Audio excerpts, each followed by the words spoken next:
ibihe byiza rero byuzuye umunezero. Turaje mu kiganiro cyacu kivuga ku ndwara ya prostate, nk'uko twabibasezeranyije ko kuri channel ya Blessing Rwanda TV tuzatubabwira ibyerekeranye n'indwara ndetse no kuzirinda. Uyu munsi rero nagira ngo tuganire ku burwayi bwa prostate. Ni indwara ikunda kwibasira abagabo. Ubushize twari twaganiriye ku ndwara z'ibyimba byo mu nda, indwara ikunda kwibasira abagore cyane. Ubu noneho tugiye kuvuga kwibasira abagabo ariyo bita prostate. Ese prostate ni iki? Ni bande bayirwara? Ese ni ibihe bimenyetso bigaragaza ko ufite prostate? Ni gute wayirinda? Ni gute n'igihe wamaze kuyirwara n'icyo wakora kugira ngo uyikire? Muri make nibyo tugiye kwibandaho muri iki kiganiro. Njye muri kumwe rero ndi Alphonse Kapone. Turagira ngo dutangire tubabwira prostate icyo ari cyo. Prostate rero ni agasabo gato gaherereye hafi y'uruhago, kakaba gafite inshingano yo kurekura amatembabuzi amwe aherekeza intangangabo ndetse no kuyabika. Aka gasabo gashobora gufobagana kakaba kanini cyangwa kakejyana kakaba gatoya.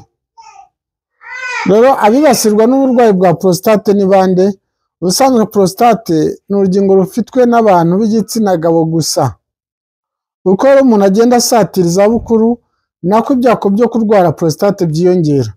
Abashakashatsi bavuga ko guhera ku myaka 40 prostate ishobora kugenda isaza cyane, ndetse bikaba byanatuma irushaho gukora nabi. Bityo rero ukaba wagira ibibazo bikomeye ndetse birimo no kurwara kanseri yayo. Ni byiza rero kuyirinda hakiri kare kuko ishobora kukururira ingorane zikomeye. Aha ngiye kubabwira ibimenyetso 10 ukwiriye kwitaho mu biranga umuntu ufite uburwayi bwa prostate. Ku kimenyetso cya mbere, umuntu urwaye prostate akunda gushaka kunyara kenshi, cyane cyane nijoro. Ikindi kimenyetso, n'igihe ajya gutangira kunyara cyangwa kwihagarika bikamunanira, kandi wagiye wumva ushaka kwihagarika. Ikimenyetso cya gatatu, hari ukunyara ukumva ziraza ari nke ugereranyije n'uko ubishaka, cyangwa se ukananirwa kurangiza kunyara ngo wumve zishizemo. Icya kane, hari kumva umeze nk'uri gushya mu gihe uri kunyara. Icya gatanu, iyi ndwara ya prostate kugeze kure, ushobora kubona amaraso mu nkari zawe. Nanone ushobora kubona amasohoro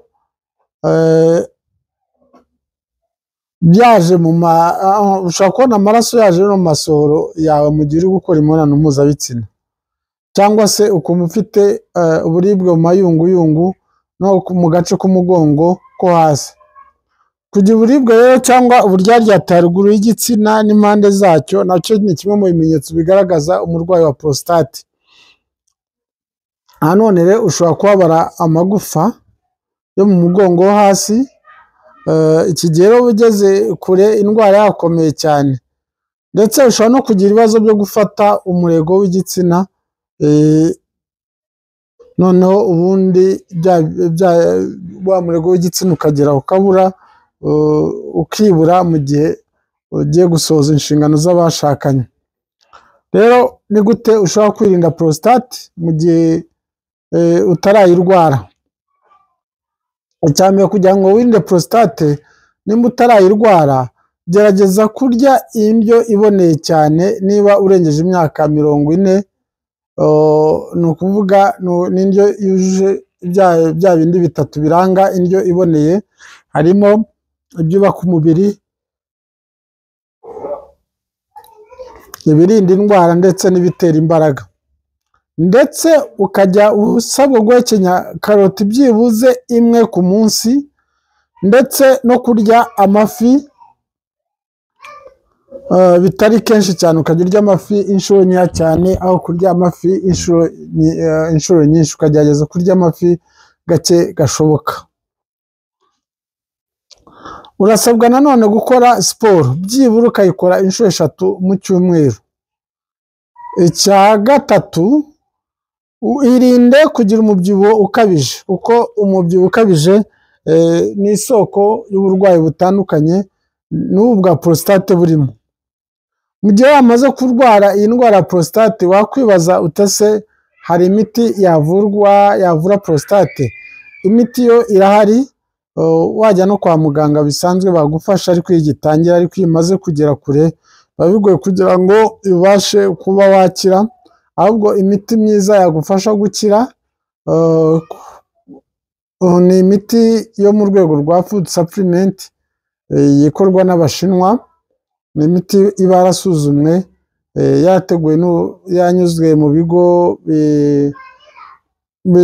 bituma ubuziranenge bw'imiti n'ibiribwa FDA, bifite n'ibirango bya Repubulika y'u Rwanda cyangwa se iz'ibindi bigo bipima ubuziranenge bw'imiti n'ibiribwa ku isi ahantu hatandukanye. Iyi miti rero icya mbere izagufasha kurinda no kuvura indwara zifata prostate. Icyo ni kimwe. Ku bantu barwaye prostate, iyi miti ifasha prostate yabo gukora neza no gukira, ndetse igahangana cyane n'uburwayi buri muri prostate.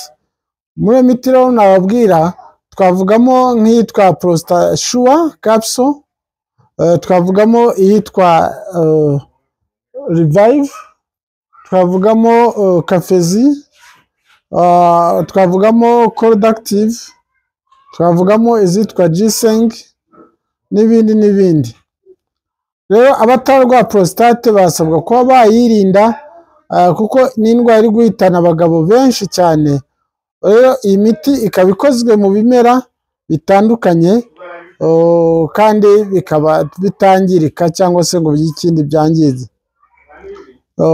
Tubabwire ko iyi miti nta kintu ishobora kwangiza, yaba mu buzima bw'umuntu ndetse n'uburwayi yari afitemo. Ukeneye rero iyi miti cyangwa kugira inama za muganga, witindiganya, duhamagare kuri 078 71 50 912. Ndayisubira muri 078 71 912. Ni nayo ikoreshwa kuri WhatsApp. Turashimira rero, tubifuriza ibihe byiza. Mwari kumwe nanjye Alphonse Kapone, naho utaha.